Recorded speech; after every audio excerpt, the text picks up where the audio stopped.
This episode is sponsored by Adult X Funding. Are you struggling to find funding for your adult industry project? Adult X Funding is a new crowdfunding platform for all types of adult business projects worldwide. We have a network of investors who are looking for exciting adult entertainment projects. Pitch your project today at adultxfunding.com. Sign up today for free membership with the new Adult Industry Professionals Association. AIPA is an international umbrella association for porn performers, webcam performers, fetish performers, strippers, escorts, and other adult industry professionals worldwide. Businesses in the adult industry are also invited to join our association as partners. The hundreds of millions of consumers around the world who subscribe to the talents, products, and services of adult industry professionals and businesses are also invited to join as supporters. Our mission is to make the adult industry a safer, healthier, and more rewarding place for work, business, making money, and pleasure. Membership is free for a limited time only. For more information, visit our website at adultindustryassociation.org. Good morning, good afternoon, good evening, everyone, wherever you are out there in cyberspace. This is Chris Bacos of My Turf, my show called Fetish Talk. Today, my guest is a great guy, a man who is very much an icon in the S&M world. His name is Colin Rowntree, and he's the owner of Wasteland. And so to get started, how are you this morning, Colin? I'm good, Chris. Thanks for having me on your show. You're very welcome. It's my honor and my pleasure. Ever since we met back in January in the XBiz convention, which was a really lot of fun. But anyway, I'm going to ask you, we'll talk, we'll have some questions. So why did Wasteland and the Doink get started? Quite by accident. It was 1994. My wife and I had a mail order business selling BDSM gear and leather corsets and cups and things like that.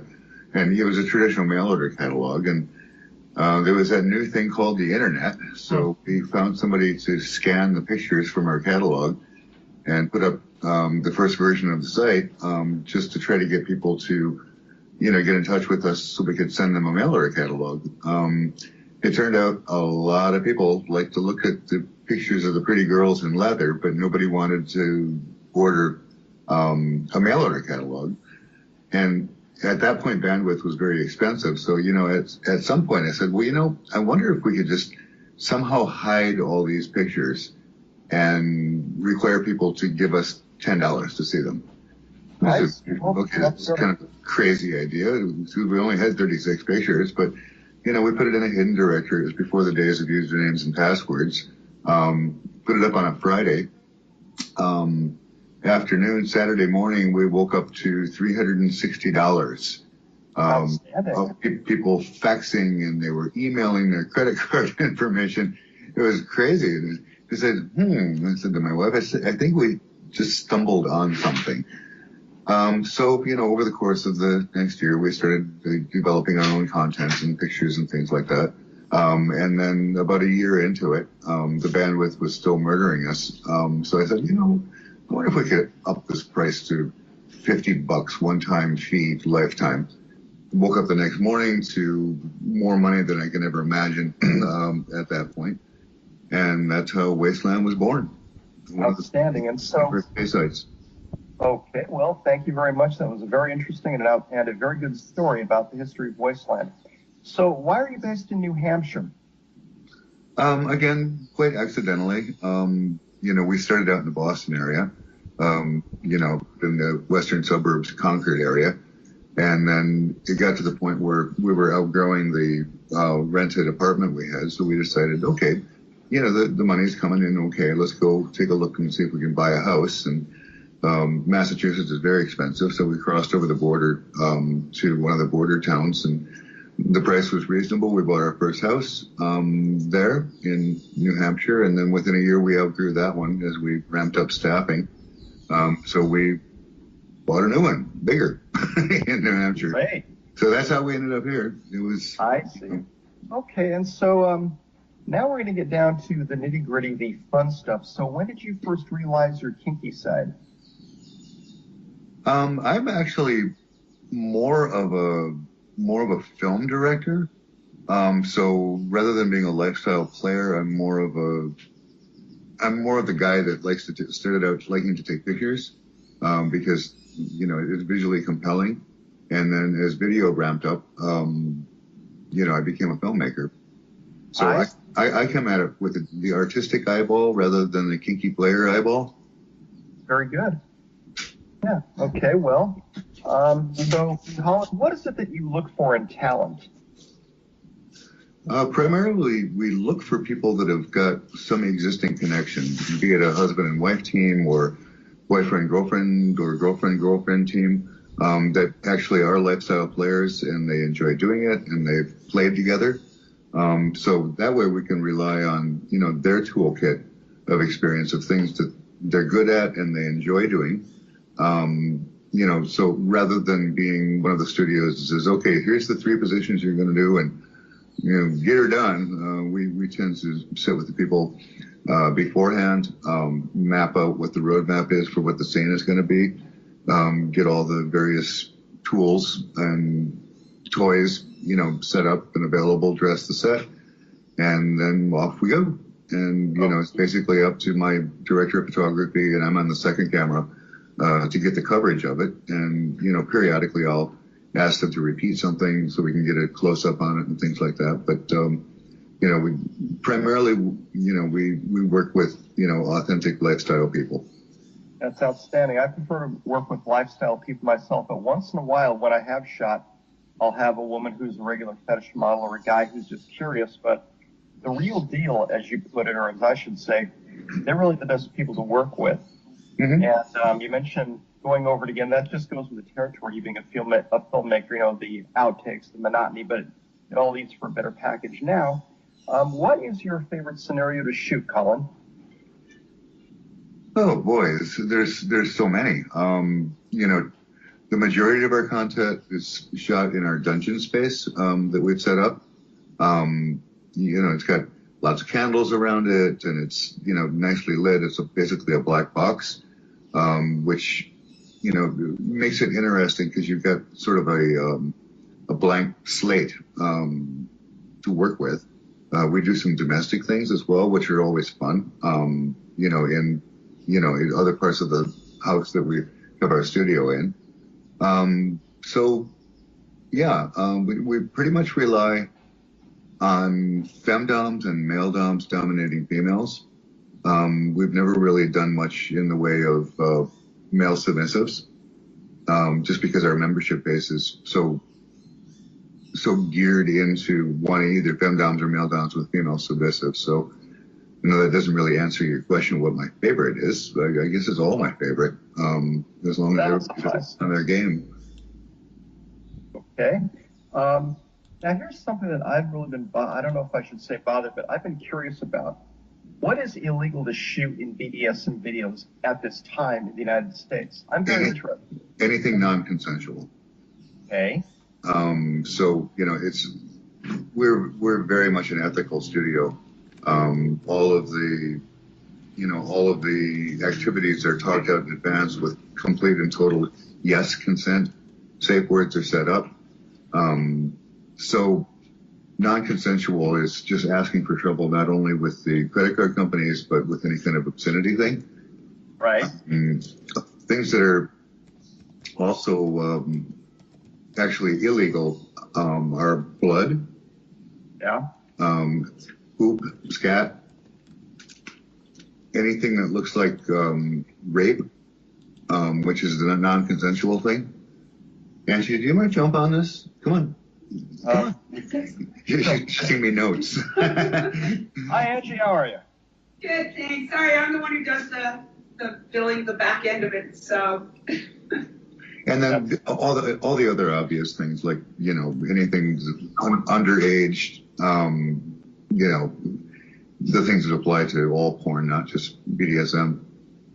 Exactly. Well, I know that for years both California and New Hampshire were 2 states, and still are, where it's legal to make hardcore pornographic as well as BDSM fetish videos. So Thank you very much for the update. In our scene, in our lifestyle, as I put it, you're a work in progress. We're always evolving. And so that leads me to something else here. When did you create Bedoink, the actual Bedoink arm of Wasteland. When did I create what? Badoink? Badoink? Yeah. That's a different company. Oh, you know what? Forgive me, Charlie. I thought you were involved with Badoink, so my bad. Slap my head. I know them very well. We've done some partnering with them. I see. You might be thinking, are you thinking maybe of Boudigo? No. Okay, because that is one of our properties. It's a search engine. Okay. All right. So here's the next question. What was your best shoot ever? Oh boy, that's a good question.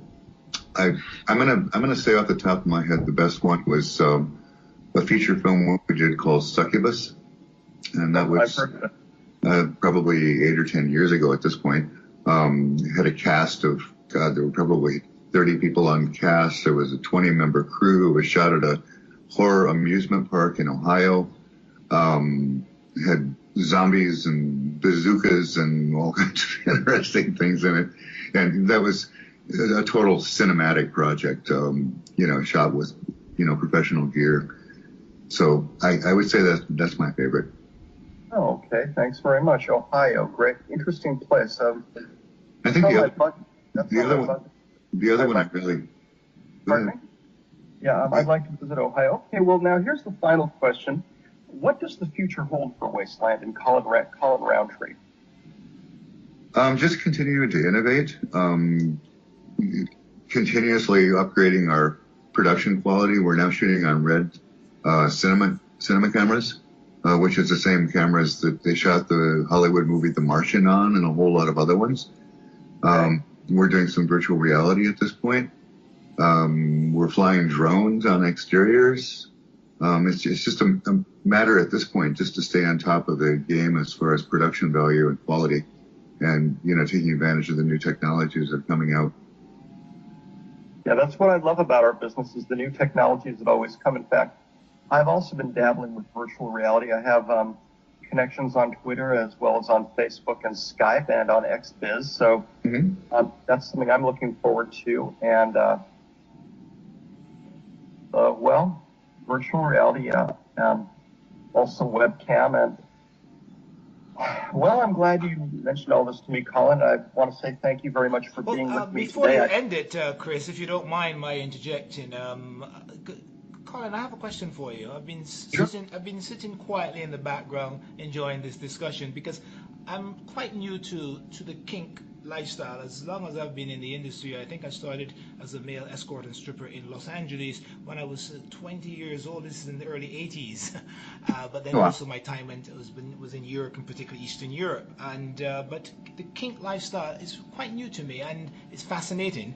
What would you say to someone listening to this broadcast if they're thinking of getting into the lifestyle and particularly into the production side of things? What is some of the advice you would offer them?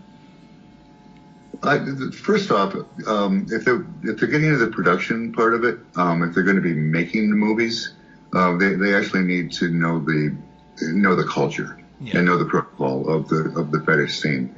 A good place to learn about that would be on FetLife. You can get a free membership there, or you can get a paid membership if you want to watch movies and things like that. We've also got a community site called kinkculture.com. Yes. Which is free to join, and just get involved with the various forums and discussion groups. It would be the first step. Yes. The next step would be to find what are called munches. Those are like little regional gatherings. Yes. Can take place at lounges or bowling alleys or heavens knows what. Where just people from the community get together to have a bite to eat together and get to know each other. Okay. And then that leads to getting invitations to play parties. Yes, okay. So tell me about society's view on the lifestyle. We know the stereotypical view they have of the sex industry on the whole, but what sort of experiences is the kink lifestyle having from society on the whole who are not involved? What sort of challenges do you have there? Well, it's come a long way. And love it or hate it, 50 Shades of Grey really changed the entire mood as far as the John Q. Public reaction to the kink community. Yes. Because it was such a wildly popular commercial success, and so many millions of people read the books and watched the movies. It did a lot in the way of destigmatizing Yes. kinky play. Yeah. Porn in general still, comes with its baggage as far as people having adverse reactions to it. But the actual being part of the kinky lifestyle has come a long way, along with LGBTQ and everything else. It has it's been demystified, and a lot of the stigma has been stripped away. Yes. Okay. Fantastic. Well, thank you very much, Chris. Turn it over to you now. Okay, thank you very much, Charlie. Also, I was going to say, Colin, I forgot to tell you when you mentioned I'm also involved with Red. I'm a subscriber to their website. So, Excellent. Once again, Colin, thank you so much for spending your Mormon morning with me. Not my Mormon. I wish I had a Mormon. We're the Mormons. Let's just right. Mormon Well, porn. Yeah. Okay. Well, Salt Lake City does have a scene, but I want to thank you once again for spending your time with me today. I wish all the best to you and your wife with Wasteland, and I'm looking forward to staying in touch and watching both of us grow in our careers. Okay. I hope some of your listeners will come visit us at wasteland.com. That would be outstanding. Well, thank you very much. Unfortunately, we have come to the end of this episode of Adult Industry Talk. I would like to thank our sponsors, guests, and our production team. I would also like to thank our listeners for tuning in and giving us an audience. We appreciate your support. If you have an interesting experience, opinion, or agenda about the sex or adult industry to share with our audience, we invite you to be a guest on the show. Please contact our production team at charliespice@gmail.com or visit our website at adultindustrytalk.com. We hope you enjoyed our broadcast. You can listen to a repeat of this episode in the archives at any time in the future. Simply go to our website and follow the links. I am your host, Charlie Spice, saying bye for now, peace and love, I'm out.